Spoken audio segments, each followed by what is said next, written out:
Menko Bidang Pangan Zulkifli Hasan menggelar rapat koordinasi terbatas dengan sejumlah menteri dan lembaga terkait di kantor Kementerian Kesehatan Jakarta.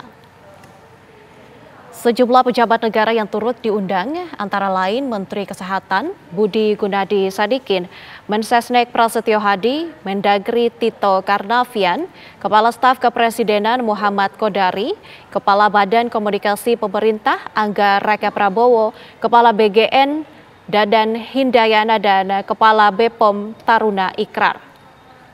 Rapat digelar secara internal dengan agenda pembahasan tindak lanjut terjadinya kasus kejadian luar biasa pada program Makan Bergizi Gratis MBG.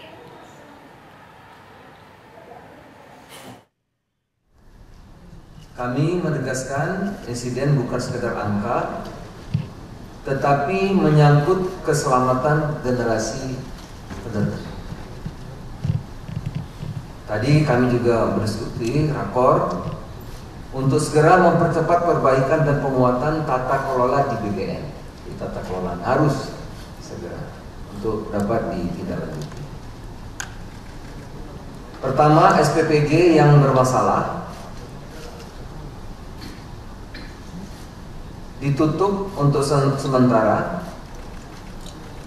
dilakukan evaluasi dan investigasi. Jadi yang bermasalah tutup sementara, dilakukan evaluasi dan investigasi. Salah satu evaluasi yang utama adalah mengenai kedisiplinan, kualitas, kemampuan juru masak tidak hanya di tempat yang terjadi, tetapi di seluruh SPPG. Lantas bagaimana hasil rapat koordinasi terbatas antar kementerian dan lembaga terkait membahas soal dugaan keracunan massal? Sudah ada rekan kami Brilian Syaheran di kantor Kementerian Kesehatan. Brilian, selamat petang. Apa saja poin-poin pembahasan dalam rapat hari ini dan bagaimana hasilnya?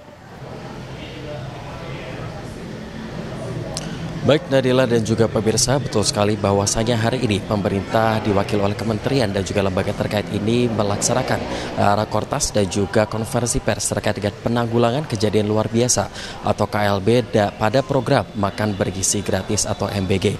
Adapun dalam rapat yang tadi, adapun dalam konferensi pers maksud kami yang tadi berlangsung selama kurang lebih 1 jam ini yang dihadiri oleh sejumlah menteri dan dipimpin oleh Menko Bidang Pangan yakni Zulkifli Hasan ini telah melahirkan sejumlah poin penting. Yang pertama adalah pemerintah menekankan bahwa kejadian ini diharapkan untuk kedepannya tidak akan terulang lagi.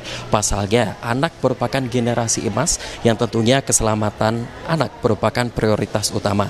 Dan nantinya juga Kementerian Kesehatan ditugaskan untuk kemudian mengkoordinasikan dan juga aktif memantau dari Satuan Pelayanan Pemenuhan Gizi atau SPPG dan ini melalui UKS Unit Kesehatan Sekolah maupun dari Puskesmas. Dan nantinya dalam beberapa hari ke depan Nadila ini akan pemerintah akan melakukan koordinasi bersama dengan pemerintah daerah maupun dari stakeholder terkait untuk kemudian membahas langkah-langkah penanggulangan hingga evaluasi dari dapur SPPG. Dan ini memang besar sekali harapan dari pemerintah bahwa program MBG ini diharapkan dapat mengentaskan permasalahan terkait dengan pemenuhan gizi anak, terutama 60% anak yang berasal dari keluarga miskin maupun dari rentan miskin dalam untuk bisa mengakses menu gizi seimbang.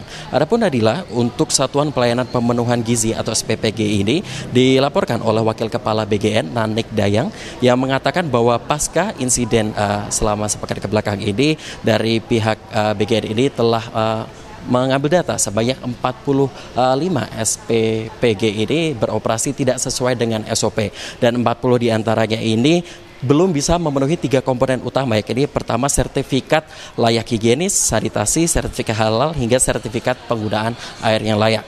Nadila, untuk sementara demikian, kembali ke studio. Brilian Syaheran mengabarkan langsung dari Kementerian Kesehatan. Selamat kembali bertugas.